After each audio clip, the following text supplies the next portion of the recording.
So the internet has a theory right now that Brian Tyree Henry is playing Man-Bat in the Batman Part 2, and low-key, it kind of makes sense. Hold on. So recently, me and many other people have been nutting in their pants after Matt Reeves has been confirming actors in the Batman Part 2. And one of the gifs he posted was of Brian Tyree Henry. Now here's the thing. A lot of people think this tweet actually confirms that he is playing Man-Bat. And I mean, if we compare the original gifs from the Batman Part 1, which 2019 is crazy, he just straight up confirmed who they were playing. Edward Nashton, and then it's a gif of Paul Dano. And with the other actors, for example, Scarlett Johansson, he says next exit Gotham. With Sebastian Stan in a Gotham state of mind, welcome. And with Charles Dance out of the shadows, welcome. So I think this is directly related to the fact that they're all playing Dents in the movie. Harvey Dent, Gilda Dent, and Christopher Dent, and they're coming into Gotham. Like, this makes complete sense. But the tweet confirming Brian Tyree Henry says, welcome to the party, man, ...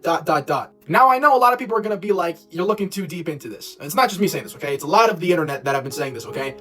I don't think so. Brian Tyree Henry playing Kirk Langstrom, the guy who becomes Man-Bat, would low-key be kind of gas. Like, I actually think this would be pretty cool. It's unexpected as shit, but like, that's kind of why I fuck with it. It reminds me of when Pattinson was cast as Batman. And just to add on to this, Brian Tyree Henry posted on Instagram the tweet of him getting confirmed for the cast. And the caption says, "Bat's out of the bag." And listen, okay, I know he's referring to Batman. Or is he?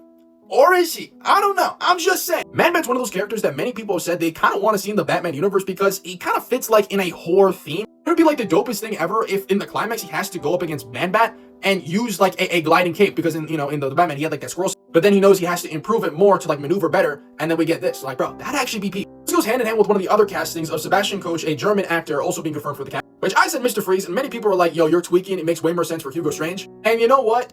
Yeah, y'all were right, bro. I don't know what I did not think of Hugo Strange for some reason. To add on to it, I took this image and did like a simple, yeah, this is probably what it is. Okay, that makes sense. But my thing is, I think Hugo Strange would be the main villain, but the climax would be something involving Man-Bat to give Batman more of a physical threat. Perhaps maybe Kirk Langstrom is working directly with Hugo Strange, and Man-Bat is like the first success of like a weird-ass experiment or something. I would low-key be tough as shit, bro. Like, I could totally see that happening. Again, I know Man-Bat is not the most grounded villain ever, but I feel like it's not as crazy as seeing something like Clayface. You get what I'm saying? I don't know. I feel like Man-Bat's in like an in-between category. You know, you got your grounded villains like Joker, Two-Face, Riddler, Penguin, characters like that.